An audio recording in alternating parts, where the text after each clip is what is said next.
Assalamualaikum warahmatullahi wabarakatuh.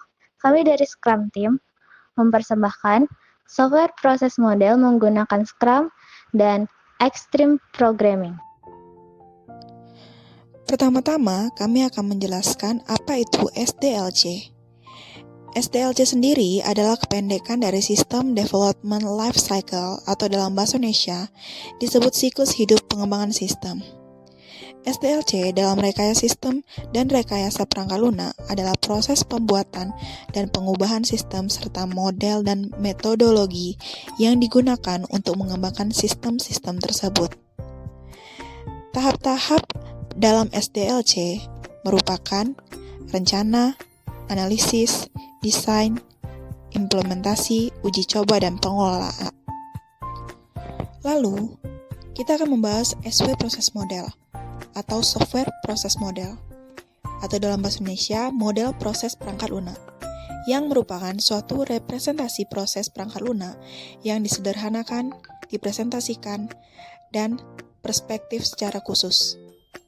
Fungsi utama model proses pengembangan perangkat lunak antara lain, pertama, menentukan tahap-tahap yang diperlukan untuk pengembangan perangkat lunak.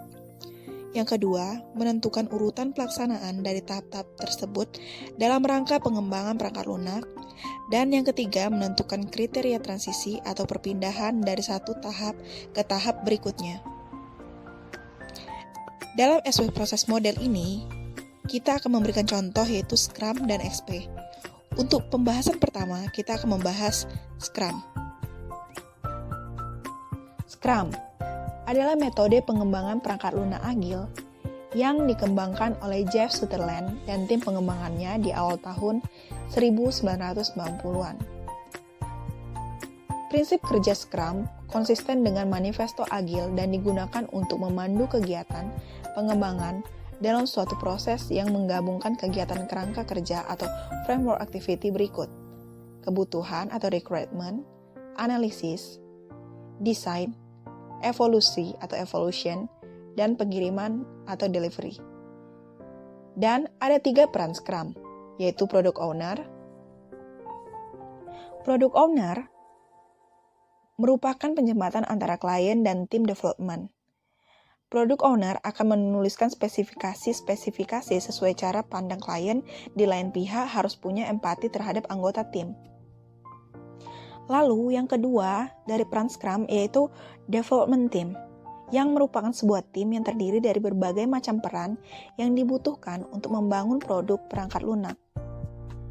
Beberapa peran spesifik yang umum kita temui adalah Software Development, UI Designer, Interaction Designer, dan Quality Assurance.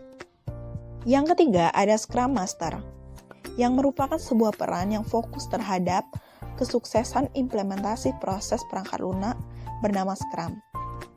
Peran Scrum Master ini dapat dipahami dari beberapa peran spesifik yang dijalankannya, seperti Process Manager, Coach, Fasilitator, dan Change Agent.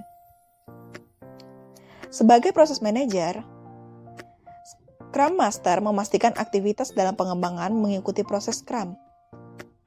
Scrum Master membantu Product Owner dan Development Team untuk bekerja secara kolaboratif dalam bingkai proses Scrum. Penggunaan Scrum.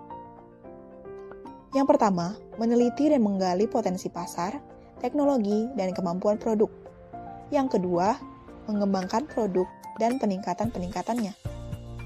Yang ketiga, merilis produk dan peningkatannya sesering mungkin di setiap hari. Yang keempat, mengembangkan dan memelihara operasional sistem komputasi awan atau daring, keamanan, atau sesuai permintaan, dan lingkungan operasional lain untuk penggunaan produk. Dan yang kelima, mengelola dan memperbarui sebuah produk. Scrum memiliki event-event, yaitu Sprint Planning Meeting, Daily Scrum, pengembangan, Sprint Review, dan Sprint Retrospective. Semua event tersebut harus ada dalam sprint. Tidak adanya salah satu event tersebut akan mengurangi transparansi dan menghilangkan kesempatan untuk meninjau dan membuat perubahan.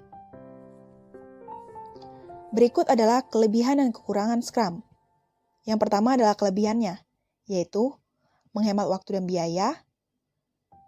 Yang kedua, mentransformasikan bisnis yang sulit untuk diukur menjadi mudah untuk dikembangkan. Yang tiga, pengembangan cutting edge dapat dengan cepat dikodekan dan diuji menggunakan metode ini. Yang keempat, dapat mengontrol dan memonitoring aktivitas peningkatan dan penurunan beban pekerjaan yang bisa terjadi kapan saja. Dan yang kelima, dengan adanya short sprint dan constant feedback, dapat dengan mudah mengatasi setiap perubahan yang terjadi. Namun ada kekurangannya juga nih. Yang pertama, hanya membutuhkan anggota tim yang sudah berpengalaman. Dan yang kedua, bisa menjadi salah satu penyebab utama terjadinya scope creep, kecuali ada tanggal akhir tertentu. Lalu yang ketiga yaitu jika sering terjadi pergantian anggota tim saat pengembangan proyek berlangsung, hal ini dapat menyebabkan efek yang kurang baik bagi perkembangan proyek tersebut, yaitu proyek akan semakin lama selesai dari waktunya. SW model proses yang kedua yang akan kami bahas yaitu XP atau Extreme Programming. XP merupakan suatu model yang tergolong dalam pendekatan agil yang diusulkan oleh Ken Beck. Tahapan-tahapan yang harus dilalui antara lain planning, design, coding, dan testing. Sasaran Extreme Programming adalah tim yang dibentuk berukuran antara kecil sampai medium saja. Tidak perlu menggunakan sebuah tim yang besar.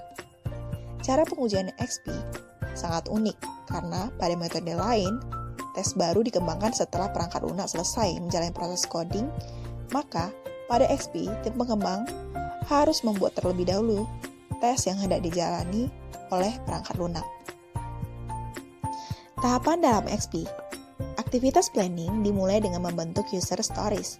Anggota XP team kemudian menilai setiap story dan menentukan cost, diukur dalam development week. Planning. Customer dan XP team bekerja bersama untuk memutuskan bagaimana grup story untuk rilis berikutnya atau software increment berikutnya untuk dibangun oleh XP team. Selanjutnya, membangun story-story dengan cara pertama, story dengan value tertinggi akan dipindahkan dari jadwal dan diimplementasikan pertama. Dan yang kedua, story dengan resiko paling tinggi akan diimplementasikan terlebih dahulu. Setelah project pertama dirilis dan di-delivery, XP team memperhitungkan kecepatan project. Selama development, customer dapat mengubah story, merubah value, membagi story, atau menghapusnya. Kelebihan dan kekurangan XP. Yang pertama, kelebihan, yaitu meningkatkan kepuasan kepada klien. Yang kedua, pembangunan sistem dibuat lebih cepat. Yang ketiga, menjalin komunikasi yang baik dengan klien. Dan yang keempat, meningkatkan komunikasi dan sifat saling menghargai antar developer. Dan kekurangan dari XP adalah, pertama, user story kemungkinan besar tidak lengkap, sehingga developer harus selalu siap dengan perubahan karena perubahan akan selalu diterima. Dan yang kedua, tidak bisa membuat kode yang detail di awal atau princess simplicity dan juga anjuran untuk melakukan apa yang diperlukan hari itu juga. Dan yang ketiga, XP tidak memiliki dokumentasi formal yang dibuat selama pengembangan. Berikut kami berikan gambaran peraturan Extreme Programming atau XP. Dari release plan atau membuat perencanaan, membuat pengulangan atau kesalahan yang mungkin terjadi, dan melakukan perencanaan pengulangan. Setelah melakukan perencanaan pengulangan, dilakukan pengembangan. Setelah melakukan pengembangan, kita akan melakukan perbaikan dari kesalahan-kesalahan yang terjadi sebelumnya. Lalu, melakukan fungsi-fungsi terbaru hari demi hari, sehingga terciptalah versi terbaru dari pengembangan yang telah kita lakukan. Mungkin itu saja penjelasan dari kami dan presentasi tentang SW proses model yang kami lakukan. Terima kasih.